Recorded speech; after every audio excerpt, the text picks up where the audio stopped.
qofka aan lahayn kalsooni marka uu fashilmo noloshu waxay u soo bandhigtaa habab badan oo ku cudur daarto kuna joojiyo shaygaasi qabashadiisa.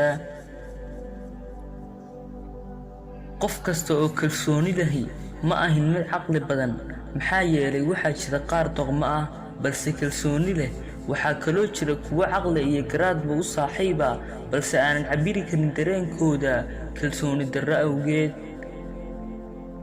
kalsoonida qofka lihi waa bilda hiigsi dheer, rabana inuu maalin uun gaadho. qofka kalsoonida u saaxiibka ahi kama cabsada fashilka, waayo fashilku waxa uu imaadaa marka ay guushu soo dhowaato. kalsoonidu waxa ay nafta ka caydhisaa cabsida iyo kalabalabaynta.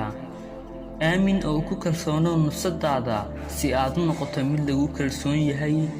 qofka leh kalsooni ma joojiyaan hadallada iyo carabyada dadka kale. imaamu shaafici waxa uu yidhi, qofka u malaynaya inuu ka nabadgelayo hadallada dadka waa qof waalan.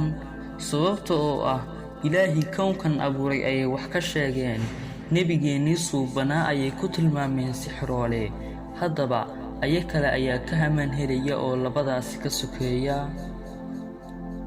ruuxii ku kalsoon nafsadiisa ma jahwareeriyaan kuwa jidboodsan ee jahwareersan ee jidka ka lumay. habka aad kula dagaalami karto kuwa u heelan fashilkaaga waa kalsooni. ee ku kalsoonow nafsadaada mar waliba.